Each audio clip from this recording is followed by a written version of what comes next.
Hey there folks and friends, Connecting Dots here, July 29th. Okay, continue on here with the latest updates regarding the James Holmes story. As you read in the title, I got a sad story coming out, and also some more updates regarding the package, and also his psychiatrist. Okay, but first, and also I want to deal with the identity crisis here. Those of you that believe this is not the real James, I believe it is the real James. But first I want to play this video here, and I want to bring to your attention two things. First off, 13 seconds into the video, you'll notice the lady representing, I don't believe it's his lawyer, maybe duty counsel or whatever. You'll notice how she looks over at him right after the judge mentions if he's in a proper state to take to listen. He's not. He's doped up, obviously. And she has a little snicker here you'll see come out of the side of her mouth after she looks over. And then just pay attention after that, just his overall demeanor, his behavior. It's very obvious to me that this guy's doped up. He's just not with it. He's just not there. I don't know what's going on, but he's not with it. I think he's been doped up. I've mentioned in my past video how he complained of belly aches when he was in jail. That could be from overdosing with some type of drug. Anyhow, let's start off here with this clip. The duty judge has made a preliminary determination of probable cause to believe you committed the offense of first-degree murder, which is a Class 1 felony under Colorado law. Ordinarily, individuals are entitled to bail. Given the nature of the charges, you are currently being held on a no-bond hold. You also have a right to have a jury trial and preliminary hearing to determine whether there's probable cause to believe that you're the person that committed the offense. Mr. Holmes, do you have any questions about that initial advisement? Judge, be advised, Mr. Holmes, to really maybe or further advisement. Thank you, Mr. King.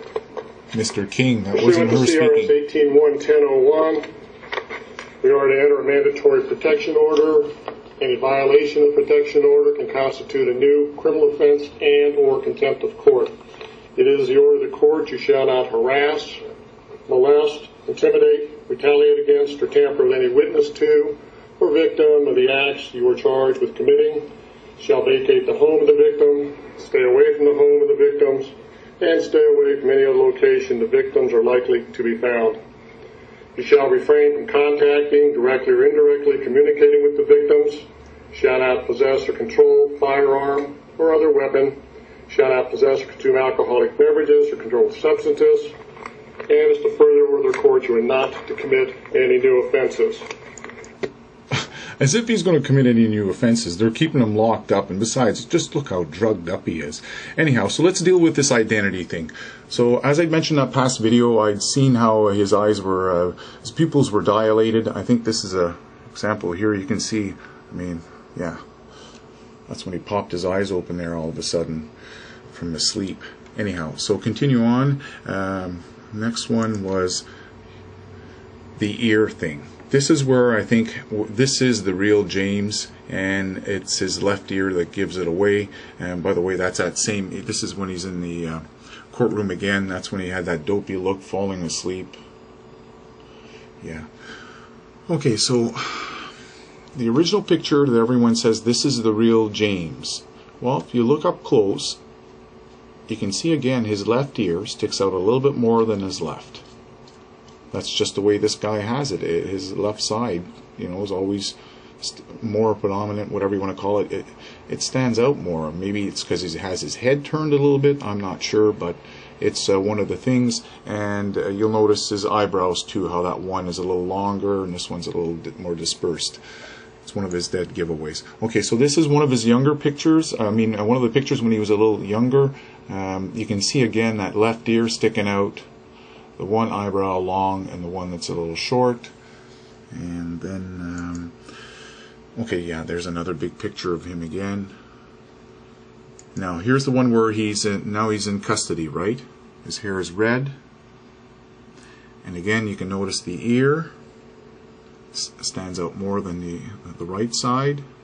Some people were saying the nose. Well, the nose, that's only because in one picture he's smiling, so the nose spreads. That's very normal. Go look in the mirror right now and go smile. You'll notice. Well, maybe not everyone, but I know myself, I do. Maybe it's because my nostrils are a little tight like his. I'm not quite sure, but I know when I smile, it widens up here. Okay, so that's all it is. This is the right person. Again, you can tell by the eyebrows. That one's not quite filled in and quite as dark as the other side. It's one of his main features, I should say, or whatever you want to call it, that definitely points him out. So here's another younger picture of him. Now, I'm not sure back then.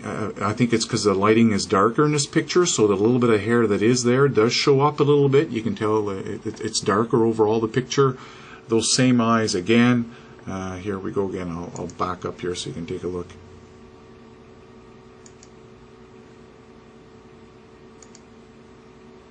The ears they give away to me. That's where I see it.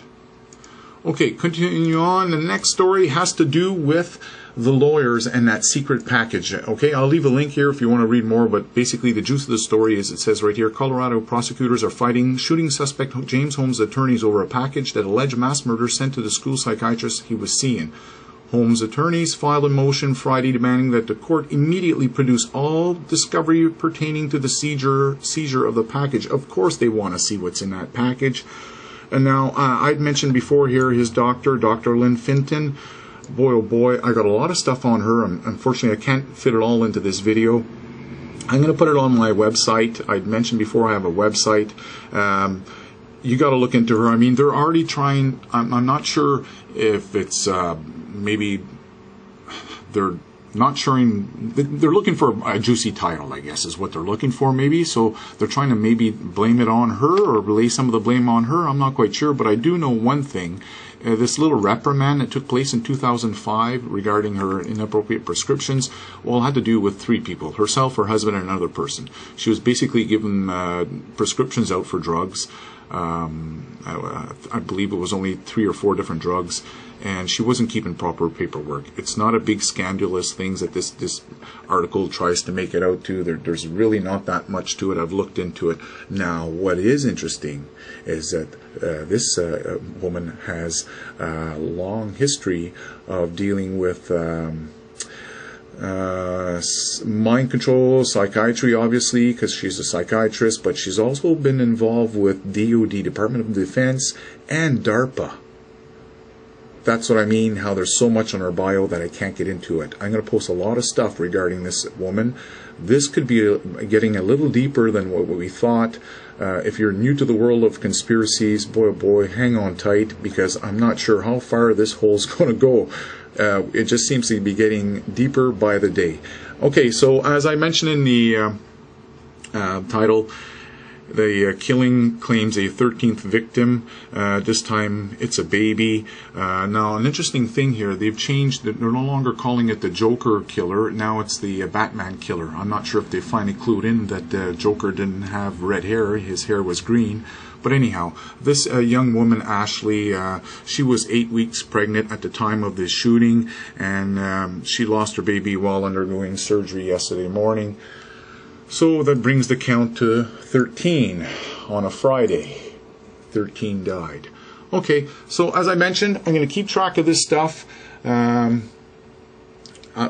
regarding the Joker shooting, Fukushima, everything that I'm interested here, I posted on my website. I left the link before. I mentioned it. You can't find me using Google. Forget about doing connectingdots1.com. I've tried 100 times. Even my techie guy can't figure it out. Or just they want to block us. So you're going to have to enter this right into your site. Or look down below in the description box. I'll leave a link directly to the site. And if you want to join up, please go ahead. So I don't charge anyone. There's no tracking, no Google ads. There's nothing on there. It's free. And sign up, use any name you want, and any information you think is interesting and others might want to know about, why not post it up there so we can all see it ourselves, okay? And share it with everyone else. Take care, folks.